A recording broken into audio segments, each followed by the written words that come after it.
Moin und herzlich willkommen zu einer neuen englischen Folge des Logtech Podcast. Heute spreche ich mit Natalia Gerasina aus Finnland. Natalia ist verantwortlich für den Business Development Bereich bei Youredi.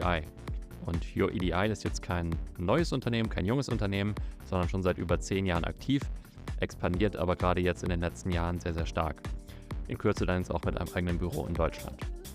Bei Youredi geht es darum, die Last von Datenintegrationsprojekten aus den Unternehmen rauszunehmen und diese vollständig zu übernehmen. Dabei hat Youredi bereits viele bestehende Schnittstellen, beispielsweise zu Carriern, und ist damit eben voll fokussiert auf den Bereich Logistik. Natalia kann das aber alles viel besser erklären und deswegen viel Spaß bei dieser Folge. Wir switchen jetzt ins Englische.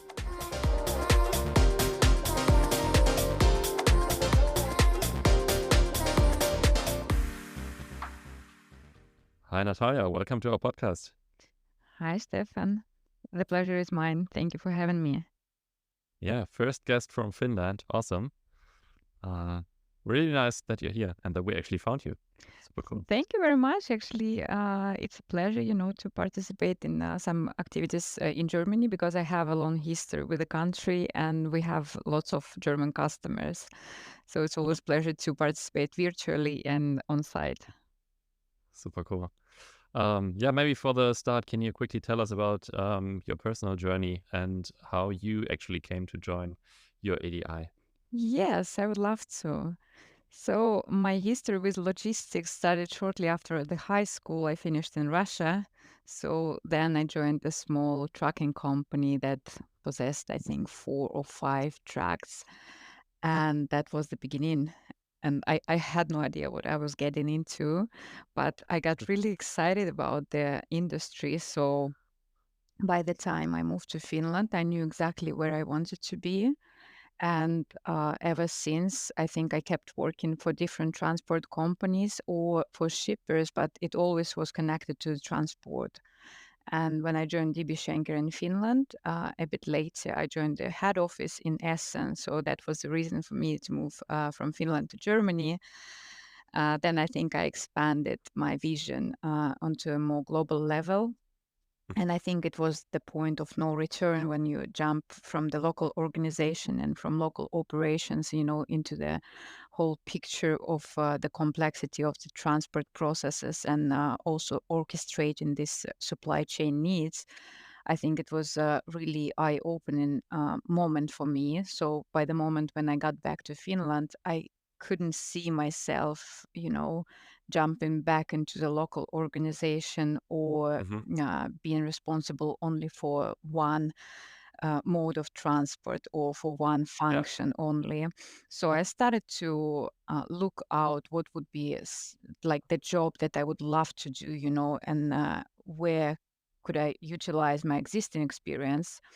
And it was an accident. I think it was through LinkedIn when I was, I connected with this lady who just seemed really, enthusiastic and open-minded. And she suggested, let's have a call. And she was a lady who hired me later, and she is responsible for product development at Youredi. But we started this conversation only as an open exchange, so it was not a job interview. But I got really, we got along so well, and we had so many things that we agreed on in regards of where the transport industry stands and how IT technology can help, to overcome these issues. And it was, I think it was just natural for me, to take up the offer and to join the company. And it's been 1.5 years ago. And I'm just happy I made this choice. I'm happy we found each other, and I keep growing as a professional. I keep growing as an individual in this team, and it's great to see, how company located in Finland can globally enable global players in the transport and freight forwarding industry to streamline their processes and to make their business more lean and automated. So it means a lot on both professional and personal level for me. That's super cool. So really hooked on the vision and by the people. Absolutely. That's probably the best way how you can actually join a company, if it's not even starting with a job interview, but just on relationships. I Nice. agree. Yeah, and your EDI is a so-called iPaaS, so integration platform as a service. Um, could you share the story behind this and explain what your EDI is all about, actually? Yes, Youredi actually turned 10 years this year. So it was founded in 2013. And as an iPaaS, it can build any integration, right? So it doesn't matter what industry. So you Mhm. can technically integrate any system within this platform. But I think what founders had in mind, it should be related to the logistics domain. So it doesn't have to be the logistics service provider, for instance, but the process should be related to logistics. And I think it was historically that happened that the first customers were like e-commerce platforms connecting with the postal operators. And then the next use cases for maybe a global shipper in the fashion industry. So, every next customer only strengthened this vision of going into the logistics, into the supply chain management. And I think it also, like, not only from the technology perspective, but because, of course, we adapted our platform, for easy operation. So our team, professional services team, they don't have to reinvent wheel every time. So they came up with some drag and drop options, so they don't have to code, from the beginning every time. Mhm. So it makes things easier. And also, our staff has this industry knowledge. So that's why we decided to stick to one industry, because building integration technically, it's not, what it's all about. People who work with this integration, people who build those, need to understand the business use case, and they need to know, what is the goal, not only from the technical perspective, but also how do we actually help businesses, to grow. Yeah, yeah, actually understanding the purpose behind it. So it's you're kind of a standardized platform where you can integrate different platforms or different tools, different data points, or how does that actually work? Yes, I think the iPaaS as a concept is something that you can sell as a tool, this platform itself, right? But our business model is a little bit different. So yes, we still, offer this iPaaS tenancy. So when we get a new customer, we create this separate tenancy on our platform. But it's our professional services team who's building this integration, because I think that's the value that we actually add by Mhm. doing all this political, all the technical, all the project management work on behalf of our customers. So we could give them a tool and say, do whatever you want, Mhm. but we made this decision that we would like to be there, during the whole journey. And we would like to make sure, that our customer don't have to waste their resources, uh, not only for implementing the project, but also for maintaining this integration. Because if any of the parties changed any standards or made some changes, then the team who implemented it would have to maintain it and to make changes. So we do it on our customers' behalf. Oh, nice. So that's actually really adding a lot of effort or a lot of value, because I mean, most of the companies, they don't have either the expertise or the capacity to do these integrations. And then it's cool if you support them with that. Nice. What challenges do customers typically come to you, or which challenges do they face and then end up in discussions with you? Well, I think it depends, because let's say, like, when they made the decision that they need to choose, integration vendor, I think it's clear that some process is manual. So they want to automate something, or they want to connect their different systems. And I think by the time they came up with this idea that they need help, The challenge is usually to choose whether they want to do it themselves or they want to, just to purchase a software or to hire a team of integration specialists. So that's the first challenge, and it's a struggle really. But on operational side, I would say why companies want to integrate different systems, because there are too many of them, and the logistics processes, they are so complex and they are so chaotic sometimes that you cannot simply to tackle every problem with one transportation management system or with one ERP system, especially for global companies that have many different functions and many different clusters in different countries. There's still a high risk that every country uses a different system, but they have to communicate between each other. And that's, I think, that's the most standard challenge, just like within Yeah. the company. The transparency is quite low, and we help to improve it. And also, we are helping to improve the processes of data exchange with external stakeholders. So let's say if you're a shipper, with your logistics service providers or with your suppliers, or if you're a logistics service provider, then with your carriers or with your partners or with your TMS system. So there are so many different scenarios where we can help, and we actually, we are there, we are present, so we know about these challenges. And but this is so broad topic, I cannot tell you just Yeah. 5 challenges they face. So I think it depends, but mainly it's something they struggle with, and not automated process, low transparency, and Hmm. maybe some migration from different platforms, because some companies have lots of legacy platforms, and they decide that it's time to move on now. But it brings all this migration with itself, especially if they store data somewhere, or where they have all the customer records in one system and all the transport data in another system. So it's a nightmare, and it's like we love this kind of nightmare, because we're there to solve these problems. So that could also be like a one-off project where you just migrate data, and then the project is basically over. I wouldn't say that. So we go, so we design the whole process. So our customers usually don't request our services, only for migration, uh, rather than for streamlining the whole process for the future as well. Okay. Yeah. Yeah. Okay, that makes sense. And then the migration is just a part of the whole relationship. Exactly.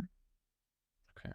And I saw on your website that you have some standard integrations to some existing tools. Um, is that helping also to acquire new customers because they just find you because they're using tool XYZ, um, and they're looking to automate more, and then they find you on that regard? Well, yes, that's I must say that's a quite common question. When, for example, I take the prospect or customer call, they ask like, how many carriers do you have connected, or what systems do you have connected? So it's one of the reasons, uh, why they have this interest towards us, because of our ecosystem of existing connections. And yes, we know all the systems, right? So even when we implement one project, for example, connecting freight forwarder with their TMS or with the carrier. So while doing this, we gather specifications from both of the systems. So of course, it makes things much easier for us, for the next customers, because we already have all the tech specs, and we also know, right, people, and we can build a new integration quite easily and Hmm. in a short period of time. Uh, we have this so-called common carrier layer, where we decided, okay, so there are so many customers that want to build the same connection with the same carrier, and decided we don't need to do it all over again. We don't need to contact the same carrier and saying, hey, please send us these specifications and stuff like this. So instead, we built these connections between Youredi and list of carriers and TMSs and visibility platforms. And we, maintain these connections. So we Yeah. update them accordingly to the specifications of these parties. So whenever a new customer is coming and we want to connect with the top 10 ocean carriers. So of course it's easier for us to do, but also what many customers forget that it's our bread and butter, to add new connections. So having this nice list of existing connections and systems that we are already, integrated with, it's only a small part, because I think our strength is really, in the quick onboarding of new parties. Mhm. Okay. So that basically also means that you integrated with, for example, 10 carriers, and then all these carrier data are being sent via your ADI, and then you just distribute that to your customers, basically. Not exactly, because we only, transfer the data that customer is authorized to receive. So we do not Mhm. distribute it, without any control. So even to onboard a new customer, let's say it's a large shipper or the freight forwarder who wants to build direct integration with the ocean carrier.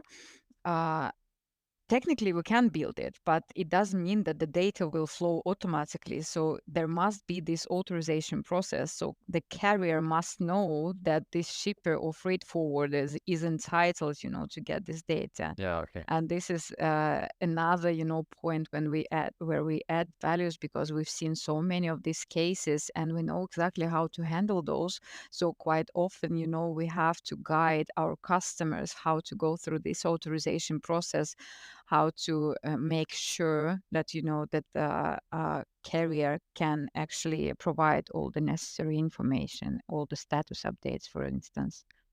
Yeah. That's actually a good topic, because I mean, data security is very important these days, especially if you look at the German market, and maybe you can also give a hint there if there's any differences or if you see any differences between the European countries. Um, but for Germany, at least, data security is often very important. How do you actually manage that, or how do you ensure compliance with data? Is it all transmitted via your own servers, or is it just not touching your premises? Well, data security is really important topic. I would say not only in Germany, in every country. Of course, every country has different interpretation of it. So some companies are not that, strict about like asking us where do we store data, do we store it at all, because our platform is hosted on Microsoft Azure, which is one of the most secure platforms in the world, and we are using different servers in different regions to actually comply with our customers requirements, where do they Mhm. want us to process this data. But the main point, I think, that we do not store it. I mean, we store it for a short period of time when we actively using it, but Mhm. afterwards, it's removed from our platform, and it adds security. Uh, there are customers that specifically ask us, to store it for a bit longer period of time. But even in these cases, we have been audited so many times, and we actually use it as a good practice, because it's also good for us to know that our customer know exactly that they can trust our technology, that they can trust us as a company, even internally. How do we work with customer data? How do we uh, store sensitive documents and things like this? So it's one aspect, and another one, like our iPaaS platform is a multi-tenant, right? So it means that many customers can be hosted Mhm. there, and each tenancy is fully secured. So it doesn't matter how many customers we host on our platform. This data does not touch, each other. So it's not connected to each other. So it's really secure. Mhm. Does that answer your And question? yeah, yeah, definitely.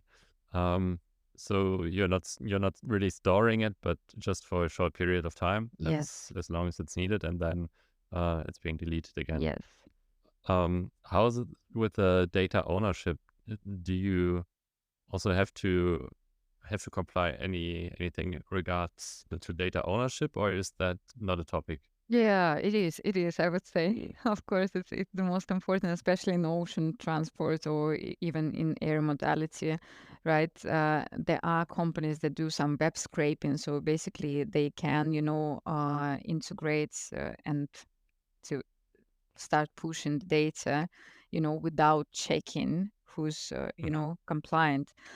Uh, but we always go through this heavy lifting authorization process. So it's important for us as a company, to make sure that we do not transfer the data to somebody who's not owning it, or like not even owning, because we always work with the data owner. So it might be the shipper, it might be the Mhm. freight forwarder. So we always make sure that we process the data according to their requirements.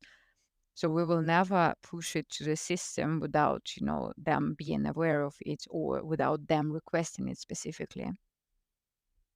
And we do not buy the data, so we just work with this. We pull it, we push it, and that's it.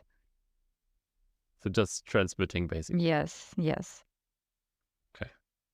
You already mentioned in the beginning that the company is, I think, 10 years old already. yes. But I think especially during the last 3 years, you were kind of growing more than before, and also to more markets. Does that have to do anything with the evolution of your product, or was there any other event that happened?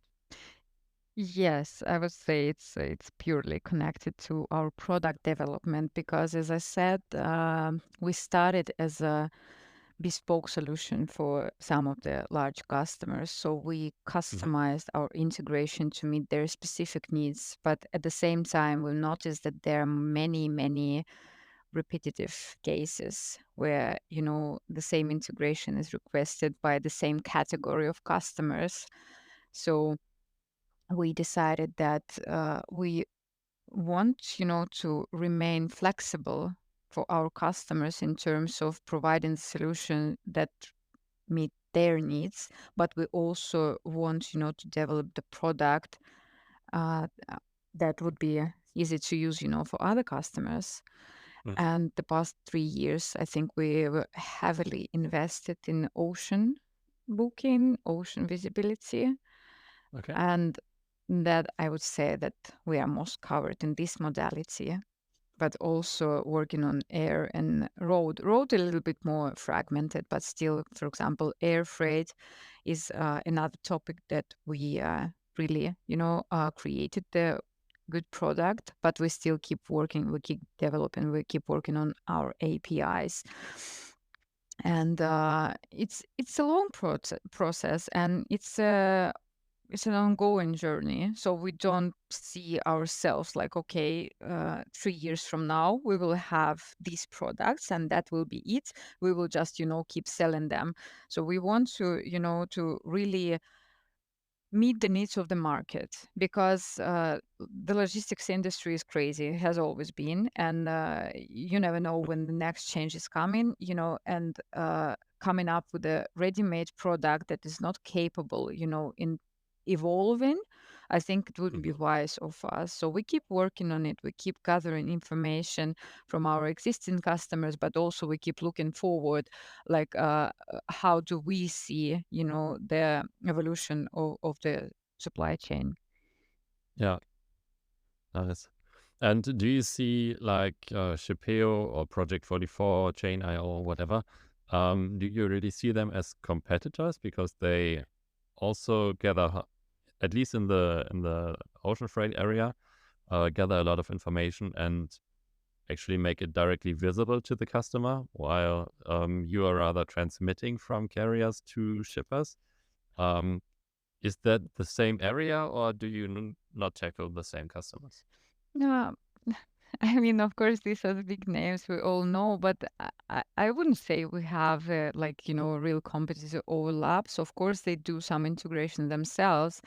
But I would definitely not call them as competitors. Uh, quite opposite, actually. Many visibility platforms are our customers, and that's when we actually fill the gaps that they choose not to because they're focused on visibility, for example. And if they can improve the quality of the data that they provide with their customers by, by hiring us to build these integrations, then why not? So it's just like, quite many of our customers, they have really strong integration teams. So we like to see ourselves as extension of this, in-house team, or providing like fully managed services in addition, in case if our customers doesn't have the resources. But in case of visibility platform, freight management system, TMSs, I would say that we just help them to focus on their business while we are doing this, dirty job, this techie stuff that actually many don't like doing because it's purely technical. We don't have these fancy dashboards. So just like we come, we build this integration, and everybody is happy. But sometimes, end users don't even know that we exist. We just make sure that this data is where it belongs. Yeah, that's actually working in the background, and must be really hard actually selling, because you do not really have something to show, right? Yeah. What do you show customers during meetings? And there's like we have this demo session, but usually we need to repeat many times that whatever we will show you, we will be doing this because even technical people, they sometimes get scared.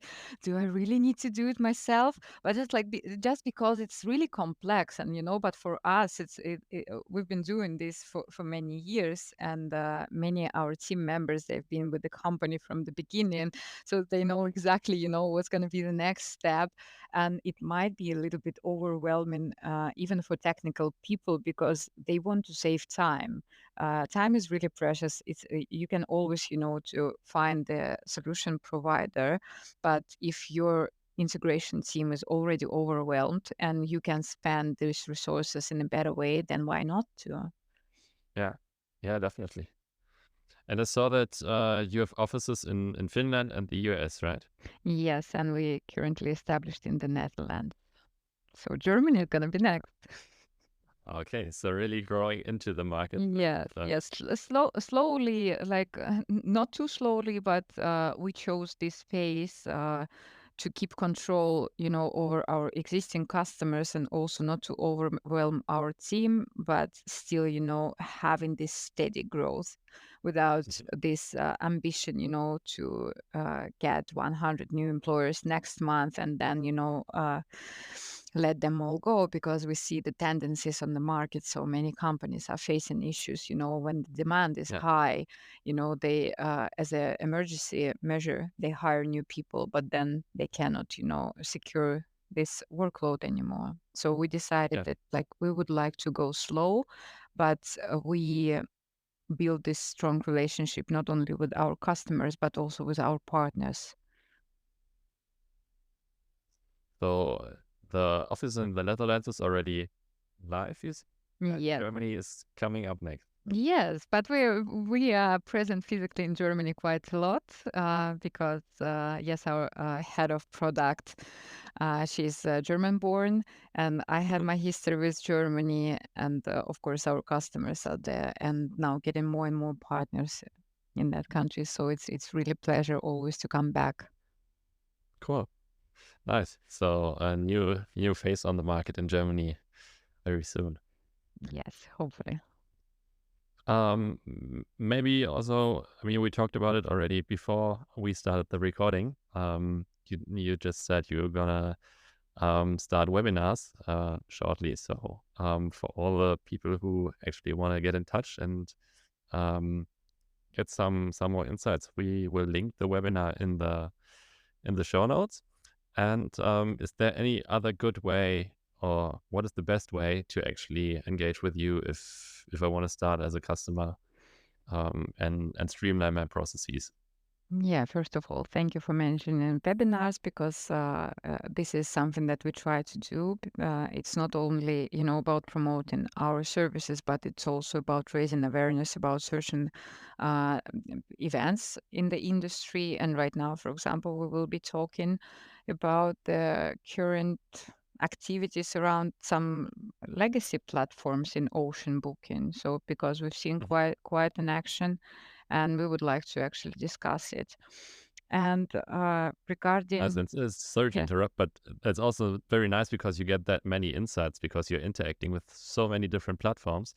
So really a lot of information that is most likely in your team actually because they have so much interaction. that's why we do it. So the knowledge sharing is something that that helps us educate ourselves and also help our customers, to just to stay aligned, with what's going on around. Because some companies they get frustrated thinking that they're the only ones, facing some Mhm. issue. But when we talk about it, then it turns out, it's first of all, the problem can be solved. And the second thing is that we're never alone in this. So you can share the knowledge, you can share, tips and tricks how to tackle this issue.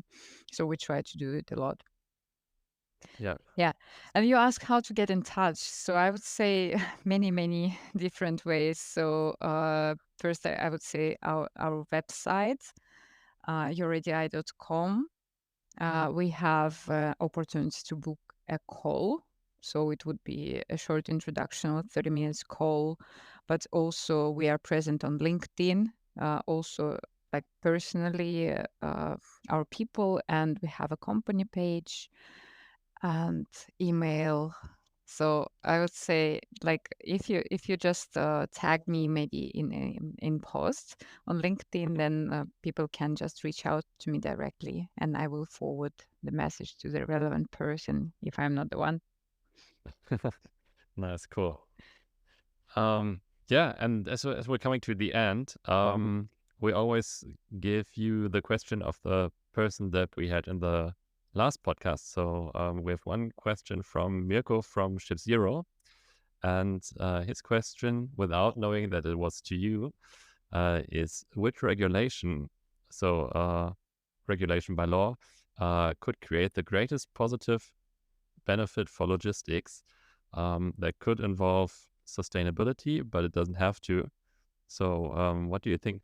Which regulation actually would have a real positive and great impact for logistics? I mean, from the existing, I would say we already have some, like in maritime, right? So this full sustainability.